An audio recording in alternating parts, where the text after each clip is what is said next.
Here's Goodnight Olive making her move to take the lead by a head around the far turn. Race Kane has nearly 10 lengths to make up. So does Scooby Guando, verifying the leader. Top of the stretch, Tapit Trice is coming onto the outside. Up to the mark is running late behind Master of the Seas. Set piece down the center of the course. Master of the Seas alongside Annapolis. Here's Elusive Princess coming after Maj, and Mission of Joy tries to find room between that pair. Maj has the lead. Mission of Joy second. Elusive Princess third.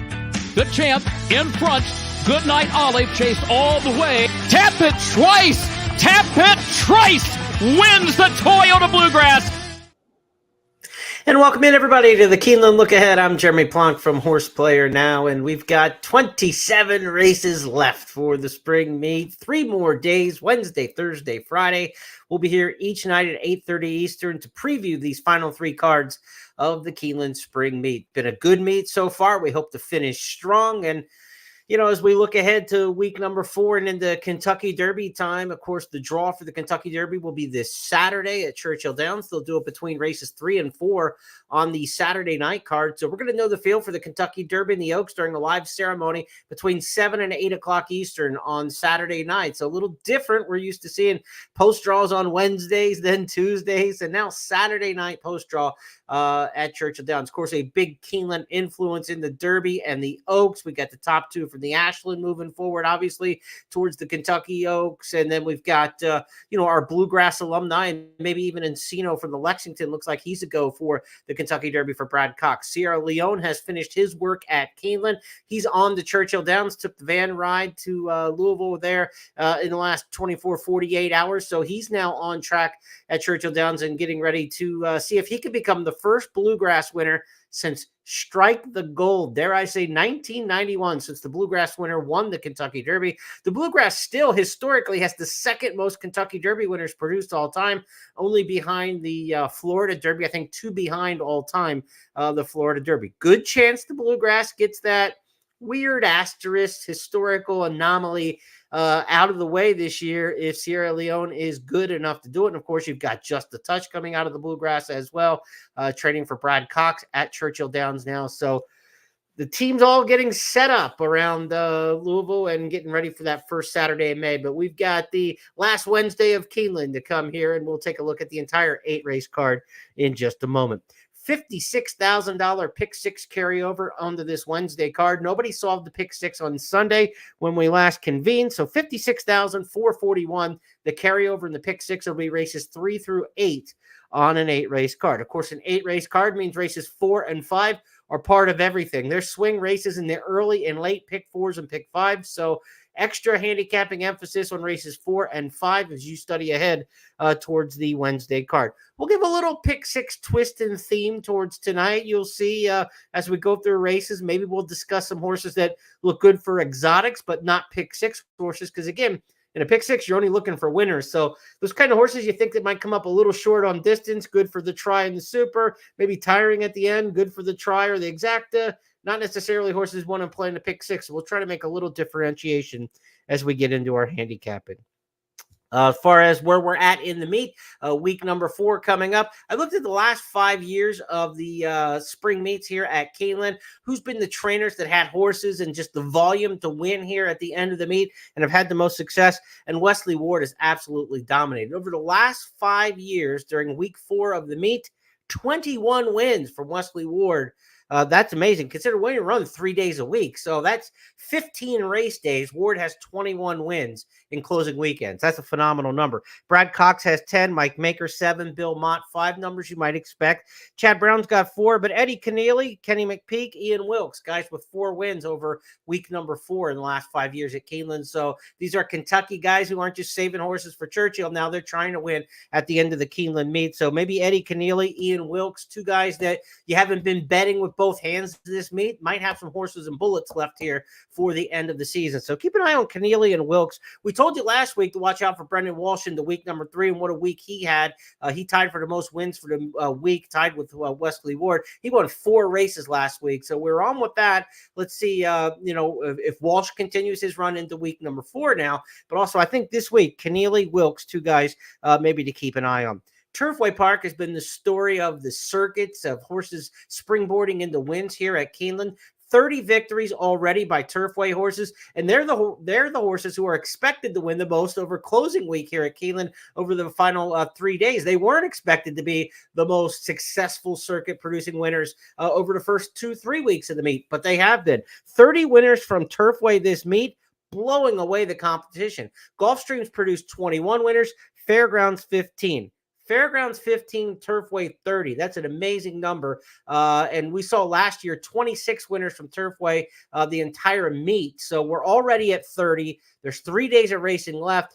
They may put up another 12 wins over the next couple of weeks here. We'll see, or over the next couple of days. We'll see what the Turfway number ends up at. But as you're handicapping closing week and you're like debating between a Turfway horse and one from another circuit, don't feel bad about leaning towards the Turfway horse. They have proven it throughout the course of the first, 13 of 16 days. We're coming up on day number 14 now.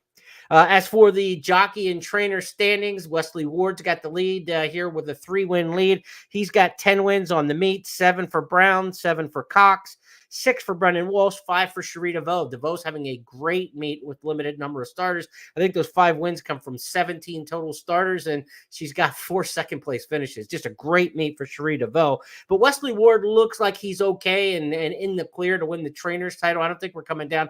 We know he's the dominant week 4 trainer anyway, and he's coming in with a 3-win lead. Ward only has 1 horse on the Wednesday card, but he's got 8 over the final 2 days. He's got horses in 8 different races over the final 2 days, some of those with multiple entrants in. So Wesley Ward almost certainly going to take the trainer's title. No drama there. As for the jockeys, flip a coin. Tyler Gaffleone goes into closing weekend with a 15-14 lead over Irad Ortiz. Irad's brother Jose next up with 13. 3 riders within 2 wins of each other going into the final couple days of the meet. Tyler Gaffleone, he has been the dominant rider, and the real story will be Luis Saez has had a bad meet. I think he's down around 8-9 wins and riding in the in the low percentiles for Luis Saez. Has not been a good meet for him. Saez and Gaffleone have won I want to say something like 14 meets in a row or something like that between the two of them. Don't have the number right in front of me, but it's a tremendous run between those 2 jockeys at the top of the standings here at Keeneland. If one of the Ortiz brothers were to win the title here, it would be a surprise. I think you got to go back. Remember when Joel Rosario was riding for Mike Maker and they went on like an insane run, a spring meet way back when? I think it was even in the poly track era since we've gone back to dirt. And maybe the Rosario Maker run was on the dirt. I can't remember. I'm getting old, but it's been a while since somebody other than Saez or Gaffleone won the leading jockey title here. We'll see if the Ortiz brothers can dethrone them. As for me, we go into a closing week up $30.32. We're plus 30.32 on our $2 win bets on every one of our top picks. So our positive ROI through 13 days goes 3 more days here with 27 races to go. We got a good chance here to beat the meet again in terms of turning a positive ROI. Be the 3rd time in the last 4 meets if we're able to pull it off. I want to finish strong here. We're not rested on our laurels. We're not picking chalk. You're going to see we've got ourselves some prices here over the next couple of days. As for this week's racing, as the crowd gathers in here, we'll get started with the handicapping in just a moment. Warlike Goddess back on Friday looking for a 3rd win in the Bewitched Stakes. She's now age 7. That's the big race on closing day. Big stakes this week will be the $300,000 Bewitch on Friday. Again, featuring Warlike Goddess for Bill Mott. She won this race in 22 and 23, and she'll go for a 3-peat in the Bewitch coming up on Friday. All right, let's talk on this Wednesday card. 8 races get underway at 1 o'clock has been the post time each and every day of the meet. The 8-race card lines up this way. My spotlighted plays, my key plays come up in the orange races, 3, 5, and 8. As for the Keeneland Turf Pick 3, we've got a Turf Pick 3 on races 4, 6, and 8 on this 8-race card. So nice to see. I think we've had a Keeneland Turf Pick 3 every day but 1 or 2 during the course of the meet. Good job getting races to fill on the grass by the horsemen in the racing office. So we love those Keeneland Turf Pick 3s coming up in races 4, 6, and 8 on the Wednesday card. Pick 5 starts in the opener. Race number 2 is going to start the early pick 4. $56,000 in the $1 pick 6 carryover. So again, not a jackpot bet. $1 traditional pick 6, $1 minimum begins in race number 3. That's my first key play of the day. Pick 5 is going to start the late pick 5 in the 4th race. We'll also have a late pick 4 starting in the 5th. That means races 4 and 5 are part of all the multi-race situations. So you got to put a little extra handicapping emphasis there in the 4th and 5th. Of course, rolling daily doubles throughout the card, just a 15% takeout. 7% reduction this meet's been good news for horse players. More money back in your pocket when you're right. Okay, first race on the card for week number 4. We're going to get things started with a little island situation. The only one on top in here for Hijack the Party is yours truly. It's a wide open race. Ellie's boyfriend gets 2 top choices in here from Tom and Kim, but 5 handicappers have 4 different horses on top. Scott and Gabby going different directions, 6 and 8 there. So again, top picks in here, the 1, the 3, the 6, and the 8 amongst the public handicappers. I just started right out 1, 2, and 3 here. And, I gave a look at the 6 family factor, but I thought the 1, 2, and 3 were the most likely in here. I like the 4-year-old going against the younger horses. That's why I'm going with Hijack the Party. It's also inside speed for Kentucky Derby winning trainer Eric Reed. This one comes out of a Turfway race. Yes, it was only 15,000, and some horses have won better maiden races than this one. But I like the inside speed pop. Speed has been great on the main track, obviously all meet long. 6 furlong claimer like this, it's always been good since Keeneland's gone back to dirt. I think this horse can maybe pop on top in this spot and just try to take him under wire to wire under Charlie Oliveras. So I'm going with the 1, Hijack the Party, 4-1 in the morning line. I think we'll actually get a little bit better price than that. There's some, bigger name connections. You're going against Asmussen. You're going against Maker in a race like this. I think those horses will probably get bet. So I'll go 1, 2, 3 in race number 1. And again, I'm going to get involved and invested in the pick 6 on this Wednesday card. So, budget wise, we play around early in the program. If we can put together a ticket in the early pick 4 or pick 5, certainly it draws some interest. But for me, races 3 through 8, as we get a pick 6 carryover, you got to take advantage of that. I mean, the one thing about a carryover is it's free money to the winners. I mean, unless you lost in the pick 6 on Sunday, then it's not free. It's some of your money coming back. But other people played into the pick 6 on Sunday, and now you're getting a chance to play for, no matter what the pick 6 pays, it will pay more than it should, because it's paying not only the money that's bet into the pot on Wednesday, but you also get that other $56,000 added in there, divided up only amongst the winners. So it's a winner's bonus, and that's what you're looking at in a carryover situation. And that's, as a horse player, you've got to try to find the situations that put you in an advantage. Carryovers are one of the places that positively put you in an advantage, especially if you were a player who didn't play on Sunday and you're not chasing money of your own out of that pool. So I will have an emphasis on the pick 6 on Wednesday, because frankly, it's the right gambling move to do. Now, you've got to put an opinion together, and you can't just throw money at something that you don't have a good feel for. So we'll talk about the races 1 by 1 and races 3 through 8 and set up whether or not, how deep we want to get into this pick 6, but it's the right gambling play for sure to be considering any carryover, and certainly one of this size at $56,000. To the second race we go on Wednesday's card, and I'll start the pick 4 in this particular race with, a no real brainer in here. It's 2-year-old Baby Dashers, and it's Wesley Ward territory. He's won 4 of the 6 so far this meet. I would expect Caribbean Wind to be very tough to beat. Everyone else does as well. Top choice of 4 of the 5 handicappers. Gabby's taking a shot with What in the Literal, but she's got Caribbean Wind pick at second in here. Wesley Ward teams up with Irad Ortiz, 6-5 in the morning line from the rail. The rail is absolutely the place you prefer to be in these Baby Dashes, and a strong win percentage from there. Several of the winners this meet have come from the rail. Ward's had the fortune of drawing the rail. And again, Caribbean Wind ought to be super tough there. I'm not telling you anything you don't know. The 8 Tappet First is a bit interesting to me. It's a filly by Tappet, well-bred. Steve Asmussen for Winchell Thoroughbreds. Asmussen took Ward to the hilt in our Sunday 2-year-old baby race. We mentioned Asmussen hasn't won a lot of these 2-year-old races since going back to dirt. It's been a long time. I think 2017, the last time he won. But back in the 2-year-old Polytrack era, he won a lot of these Baby Dashes. So we know he can get a horse ready to go in April. It just hasn't been his MO in recent years to do so. He almost won and upset the Ward horse on Sunday. They were neck and neck down the stretch. I would not be surprised if Tappet First, the 8, runs with Caribbean Wind in this one again. And we're just looking at a replay of what we saw Sunday. The 2 power barns with expensive, well-bred horses just beating these other early season 2-year-olds. 1 and 8 for me in a race number 2. It's not a race I want to get very invested in. If you are playing the pick 4, I just go ahead and single the Ward horse in this particular case, or if you're playing the early pick 5.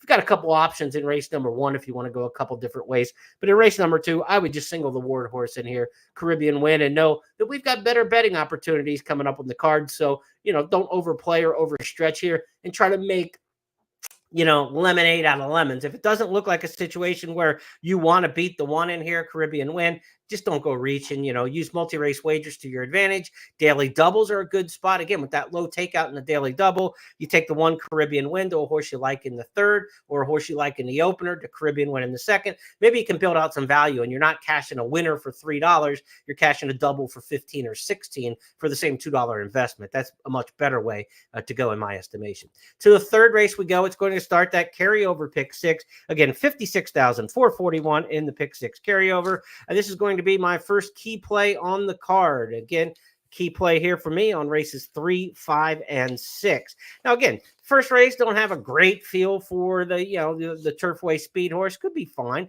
Second race, I don't think we've got a lot of value. So we get to the third. Now we got one we want to sink our teeth into a little bit. Drury Lane, the 2, is going to be my first key play on the card. Love the post draw in here. Coming out of the races at Turfway. First time in for a claiming tag, makes a drop. Now, this horse didn't show any speed at all at Turfway. Did a little bit of rallying to split a couple 11-horse fields and ran decently. But now the blinkers go on. So it's a turf or a synthetic to dirt move, a class drop, the blinkers all in one shot, and they make the move to getting a high percentage jockey in Luis Saez. Typically, he has not had the kind of Keeneland meet that we're used to seeing from Saez, but I still like to get Saez on a horse at Keeneland, even if he's not riding at complete aces. There is very little early speed in this race. I mean, very little early speed. The 8, Rousset, might be the one who goes to the front in here. If they go to the front, the 8 might take them a long way at 15-1 in the morning line. So when I look at my key play here is I really like the 2, and the 8 at 15-1 gets a beautiful pace potentially set up in here with very little early speed. I think the 8 can hang around in here and be a part of this exacta. Maybe a trifecta. I'm not big on playing trifectas with less than 10 horses in a race. I want the losing tickets to pay for the winners, and I need more losers than, say, a 8, 9, 7-horse field would provide. So I'm not going to play trifectas in here, but an exacta play, Drury Lane over Rousset, one of my key plays on the day, and Drury Lane to win here, 9-2 in the morning line. I'll take that one on top. Kim's also got that one. Scott's got that one. I think if we get 3-1, 7-2, something like that, that's more than a fair price on Drury Lane in this particular spot. Not wild about the morning line favorite here. Number 6, Ice Time, 3-1 morning line favorite, 0-12 lifetime. Second choice in the morning lines, the 9, Active Duty, 0-11 lifetime. So Drury Lane's only had 2 starts at this point. First time in for a claiming tag. I'd much rather take a shot at that than a horse who's 0-11. 0-12. So Drury Lane for me, first key play of the day in race number 3. And dare I say, a single in the pick 6 right off the bat. I would take my chances with Drury Lane here, the Godolphin class dropper, singling in the pick 6 to start things off on my ticket. To the fourth race we go, the pick 5 swing race. It's part of the late pick 5 starting that. It's part of the early pick 5 as the fourth of 5 legs. And the Keeneland Turf pick 3 starts here in race number 4. This looks like a race where the favorite ought to be pretty good. Unit economics in here for trainer Chad Brown. This is one coming in from Gulfstream Park, coming off a second place finish to Malibu Springs, who came back and already won here at the meet. It's a 4-year-old taking on several 3-year-olds in this particular spot. And this isn't a case where you say, oh man, I don't want a 4-year-old in a maiden race against 3-year-olds. These 4-year-olds have already had a million chances to break their maiden and they're still maidens. It's not a good sign. Not when you look at a horse like Unit Economics and there's only been 2 career starts. This horse didn't start until February of the 4-year-old year. So the fact that he's still a maiden at age 4 really isn't an indictment on his running ability. It's an indictment on his health. He wasn't able to get to the races until February of this 4-year-old year. He's been gelded, but this horse looks solid on paper. Again, beating a neck by Malibu Springs, that would win this race, I think, fairly comfortably. Co-Invest, the 8, is a horse that you have to respect in here, but it's a 3-year-old taking on some elders. A couple second place finishes in that one's career to this point. Got beat at 3-5 last time down at Gulfstream. Adds the blinkers for Pletcher. A lot of times horses lose close photos like that in 2 starts, and the blinkers can make a big deal. I think this kind of comes down to the 7 and the 8 as the absolute logicals. But if you're trying to gamble on the race, you can't take the 7 and 8. You can't take Brown and Pletcher in here at 2 short prices. So I thought the 12 Modaphil was one that might fit in here in terms of the exacta. Modaphil's a 4-year-old taking on some of the youngers, stretches out, sprint the route, goes off the synthetic. Well-bred Kitten's Joy, Shadwell stable runner here for Andrew McKeever. McKeever's not had a good year for sure. So you got to demand a little bit of a price, obviously, because you're on the outside. 12 holes, not great. But again, just from an exacta standpoint, I think Unit Economics wins this race. If you want to use Co-Invest as the other horse in here on top in the pick 6, I think that's a smart move. But now you're starting with Drury Lane as a single, and then probably two deep in here with Unit Economics and Co-Invest. Now, I've got them pick 7, 12, and 8. And you say, well, why wouldn't you use the 12 then in the pick 6? This is what we're talking about with horses that I like for an exacta or for an underneath play, but I don't think will win the race. Those horses provide great value when you're betting exactas and trifectas. So Motivfield here from the 12-0, I think we'll get a fair price. And again, I want to split up those two favorites in the exacta. But the most likely winners of this race are the two favorites indeed. And there's not a huge gap of separation between them, between Unit Economics and Co-Invest. I do like Unit Economics better as the 4-year-old. So if you're going to play multiple tickets, I would play more tickets in the pick 6 with the 7 Unit Economics and fewer tickets with Co-Invest. If you're not playing that straight quote unquote caveman ticket where everybody gets weighted the same, if you weight your tickets and have more combinations on the ones you like better, then I would say Unit Economics is the one to put more units on, and then Co-Invest I would have fewer units on in terms of the pick 6. But for an exacta, let's try to get the 12 in there, Motivfield, to split them up, maybe a 7-12 and an 8-12. The way to gamble on race number 4, intra race. To the 5th race we go next. It's our second key play of the day, and this is going to start the late pick 4. Again, a swing race, part of all the multi-race wagers in here. This is a race that I think is really deep, but I got multiple horses in here that are fair prices that I think can do some damage in here. So this is why I've got this one racked up as a key play. Even though in the pick 6, I think this is a race to go very deep in. Intra race, I think it's a key play for gambling because I think there's multiple horses in here that are eligible to run in the exacta and give us a nice potential payoff. So I'm going with the 7 Tigers Legacy on top. I'm the only one with Tigers Legacy anywhere on the island in this particular spot. The 8 Air Force Cruising, one I like. Air Force Cruising is 12-1 in the morning line. We're not getting 12-1. If you look and see Scott and Gabby both picking the 8 on top, Tom's got him 3rd. I've got him 2nd.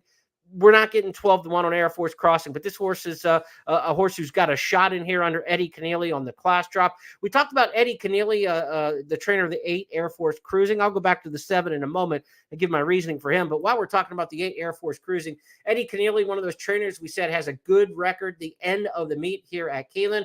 He has a great record with maiden claimers at Keeneland. He drops them in class here. 33 maiden claiming starts on dirt for trainer Eddie Keneally here at Keeneland.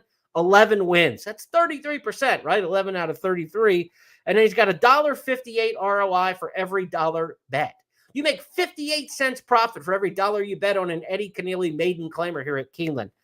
8 Air Force Cruising, obviously, for those factors alone, and a decent debut, showing a little speed at Fairgrounds against Tougher in a maiden special. Now on the class drop, not going to be 12-1, but I think definitely part of the mix in here. He's my second choice in the race. I'm going with number 1, Tigers Legacy on top. Tigers Legacy is another one making a class drop here. Second off the layoff. I love this form cycle move. This horse also showed vast improvement in the second career start. So when you talk about form cycle, that's the pattern that a horse has shown in their races and is maybe repeating. In the career debut, the horse didn't do much at all. Improved the speed figure 42 points and ran much improved in the second career race. Now off a long layoff, came back and ran and showed a little bit of speed at Turfway. If this horse makes a move second time off the layoff, just like they did in the second career start, then Tigers Legacy is going to be formidable in here. Chris Davis's horses win at a high percentage period, and he wins here at Keeneland in a he's had a couple winners with just a handful of starters, and his horses have run well.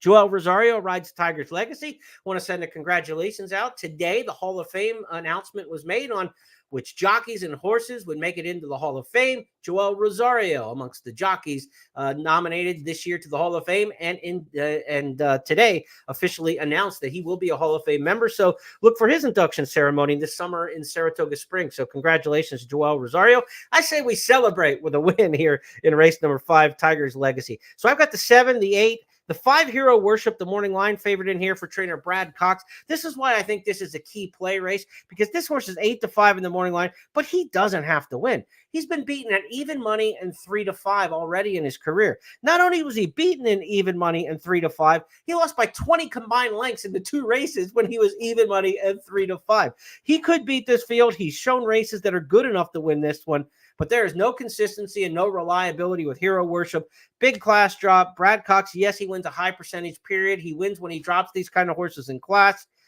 But Giroux was his past rider on this horse. He goes to Concepcion on the class drop. I don't like that. If you're going to have a fire sale on a horse on a big class drop, I want to see the A riders stay aboard them. That makes me feel a little bit better about the horse.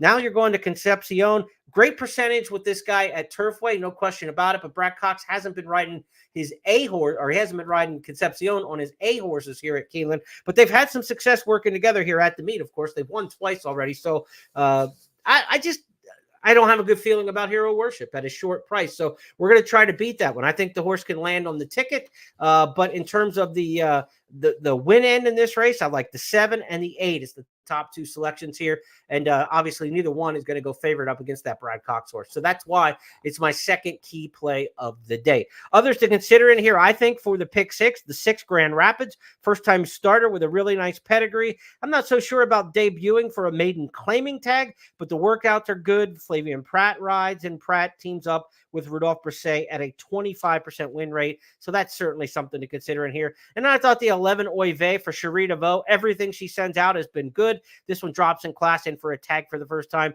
She gets Irada Ortiz to ride. That's a strong combination, obviously. So if you're talking about the pick 6, 7, 8, 5, 6, and 11 are all horses you want to consider. This is a race to spread in the pick 6. But in terms of an intra-race bet, I'm very much excited to get after the 7 on the win end, 7, 8 exactas. And we're going to try to get Hero Worship out of the top 2 in here and see if we can't make a little money here in race number 5. Let's go to the 6th race. Next up on the 8-race card, it'll be the second leg of the Keeneland Turf Pick 3.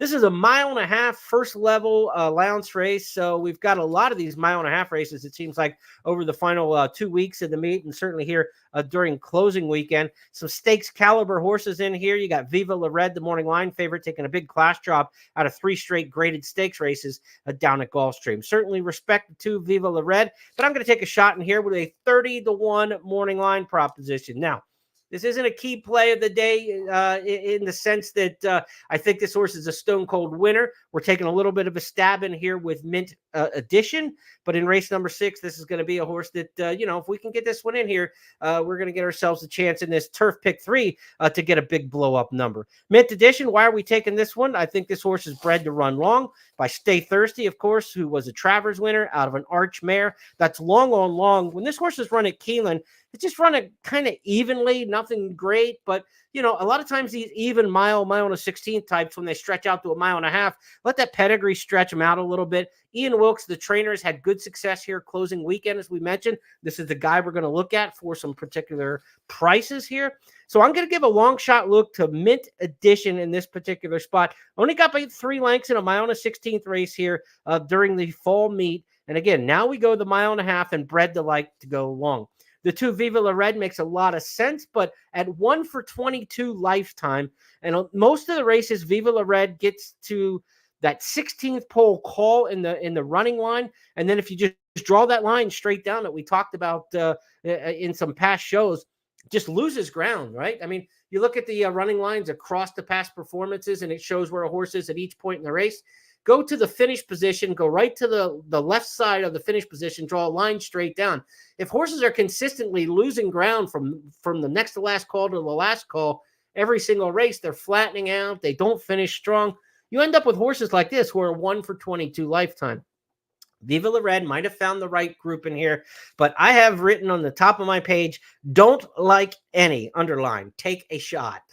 I don't like any of the horses in this particular race, so I'm going to take a shot in here. And that's why, even though Mint Edition is a 30-1 morning line proposition, I'm not calling this one of my key plays of the day. If I get this one, I'll be happy. I certainly want to demand value. I want 15, 20-1 minimum, and I will take a win shot on a horse like this, but I am not going to, get heavily involved in Mint Edition in a massive straight play like I would. If I signified this horse as one of my key plays of the day, I'd be betting a lot more on them than I am in this kind of particular situation. I think the 8, the 2, the 9, and the 5 are all horses that could potentially be in here when you're looking at the pick 6. So this is not a race to hone in on in the pick 6. I think a lot of people may default to Viva La Red. So beating the 2 in this race in the pick 6 could be very, very lucrative, because at 7-5 in the morning line in a race where I simply don't like any, I think a lot of people are going to look at the past performances in race number 6 and feel the same way.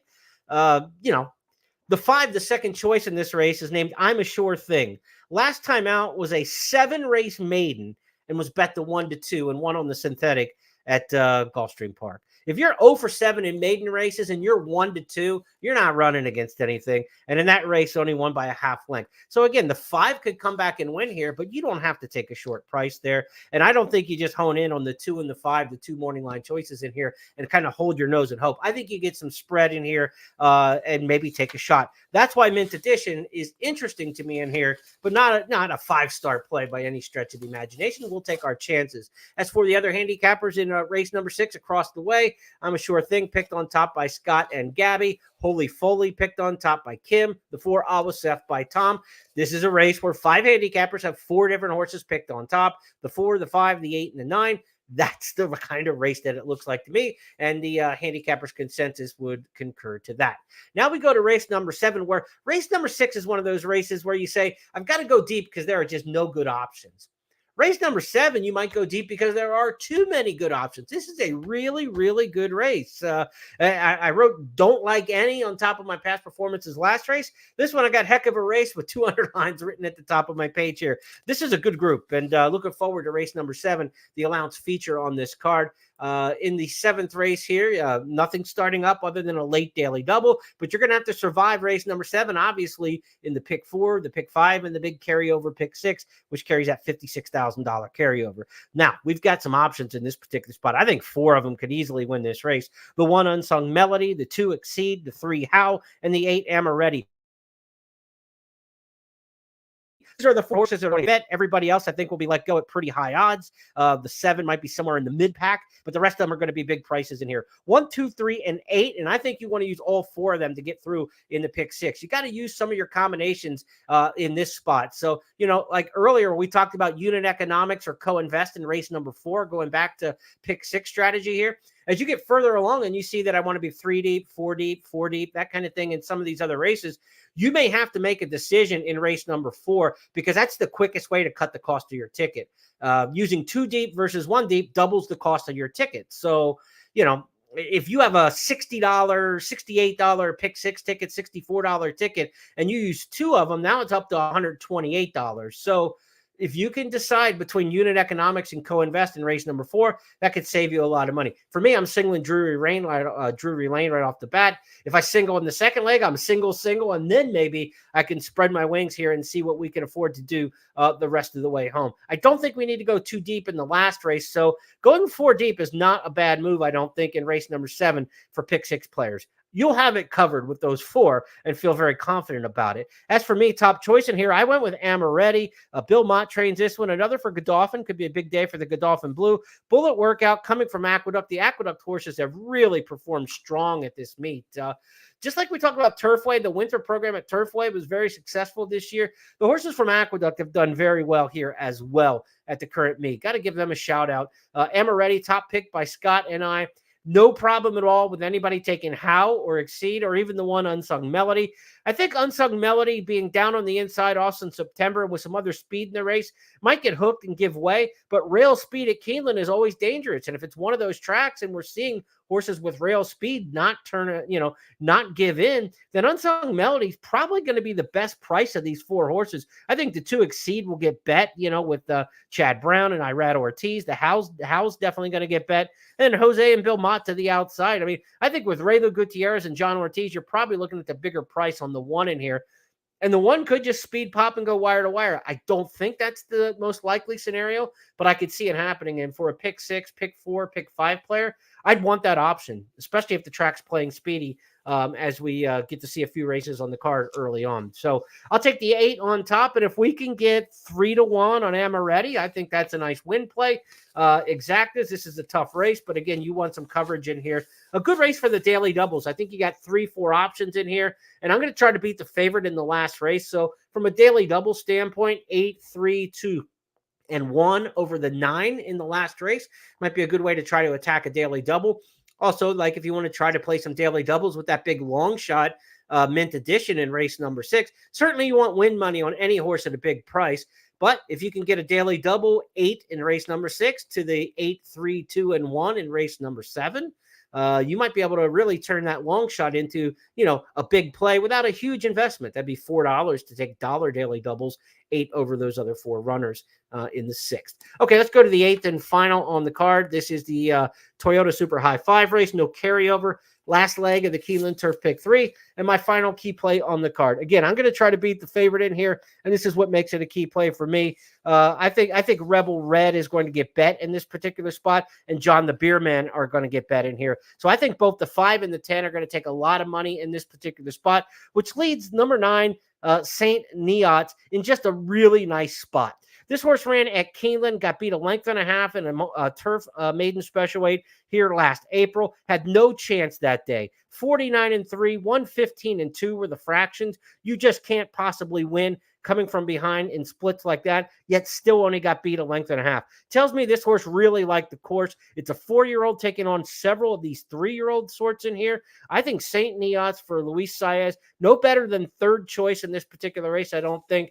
And Victoria Oliver, she needs a win here. She's got 1 win at the meet, but she could use a good finish here to the meet. And I think the 9 Saint Neots against these 3-year-olds, and you got Pletcher down with the 1 horse, a first-time starter by Justify, who will probably take a little more money than that 10-1 morning line.